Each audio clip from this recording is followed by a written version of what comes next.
So we're going to talk about the 6-inch scraper. That's the proper term for it.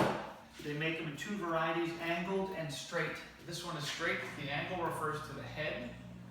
If it has an angle on it, you don't need an angle on the window. You can stand closer to the glass. Seeing as this has no angle, I need to angle it with my pole so that the blade actually scrapes across the glass. The safe angle would be about here, which would be maybe 33 degrees. The scraper will not work if you're pushing into the glass, so you have to have an angle to scrape the tape off. You always need a fresh blade. These are stainless steel, which is a lot sharper, and they're thinner, so they're not as susceptible to scratch glass. If you ever wet a window, you always wet before you scrape.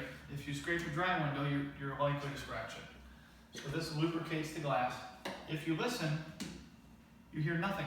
That's a good piece of glass. We're going to come out here, and I'm going to show you a bad piece of glass. Might be a little windy. So same window set. Well, if you listen, bring the camera in. I don't know if you can hear it on the video, but it does not sound smooth. It's a grittiness. That grittiness is causing little minor scratches in the glass, which you won't be able to see on the video. So if you encounter a sound when you're scraping that sounds like almost like you're scraping sandpaper, you need to stop and approach the window with steel wool instead of a scraper. So you would not scrape that. Those are called glass fines. We'll get more into glass fines at a later time. So proper scraping, you want to make sure that if you're holding the tools and there's no cover, you're aware of where your arm is. This is dangerously close. So you want to have this as far away from the other arm as possible. Okay? Capped. If you have it on the floor and it's uncapped, somebody could pick that up. A kid could come over and pick it up. You could go pick it up and fumble with it. It needs to remain capped. There's a saying that goes, only a fool catches a falling knife. It happens all the time. You get a piece of packing tape on the window. You go to scrape it, and your grip is not tight enough on the scraper. And you bump into it. And it comes out of your hand, and it starts to flip. What do? Immediately, as it's flipping, just back away. Let the thing fall, let it hit the ground, let it damage the blade, and flip the blade over, or get a new blade. You never try to catch a falling blade.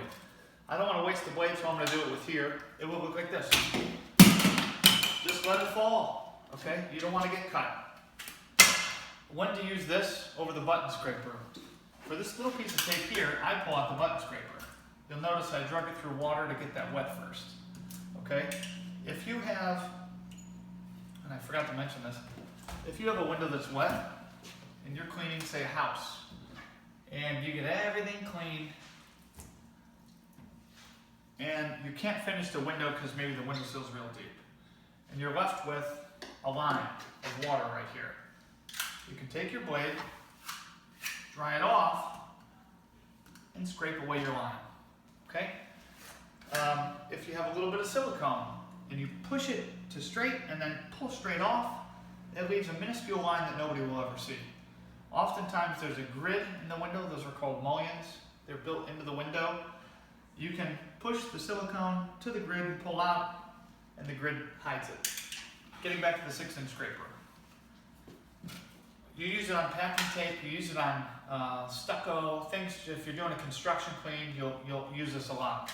The proper way to clean a window is not to take your 6-inch blade and jam it in little 2-inch strokes into the frame. You actually want to use the bulk of the 6 inches with a slight angle. The angle prevents it from gouging and flipping out of your hand. And come over here. You want to stay off the edge by about 1/8 to 1/4 of an inch. Okay? If this gouges into the edge, the angle of the blade, it's going to bend the blade and cut this rubber stripping. So tilt here and use this to create space on the edge. So there's actually a gap between the blade and the rubber.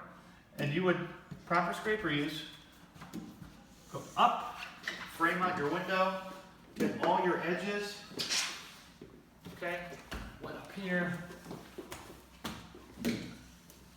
On this I can't reach it, so I'm not going to struggle because my grip is not as strong if I'm struggling. Take out my edge, onto the pole. You notice my strokes are not 2 inches, they're about 12 inches, okay? You'll need to apply more pressure when it comes to scraping silicone or glue remnants from tape. Now, the edges are all done, time for the middle. You just work like a typewriter. You want to make an effort not to do what's called back dragging. Back dragging, if you have glass fines especially on a window, say that there's little chunks of concrete on the window, and they're right here, okay? If my blade's here and I back drag over that, I really run the risk of bending the blade and catching the concrete between the blade and the plastic and rubbing it into the window and scratching the window. So you actually just want to move in a forward motion. When you go back over the part that you just scraped. Typically, if the window is just like glue or things like that, you don't have to focus on the back dragging as much. Only concrete. That's it for the scraper. Recap it.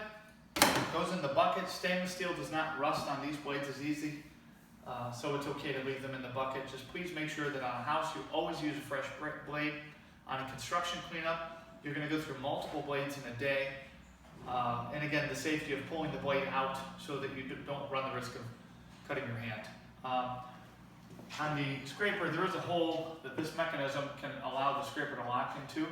I don't personally use it that much, but it is safe in order to do that so that you can maybe scrape sideways without the risk of losing your scraper. Okay, thanks.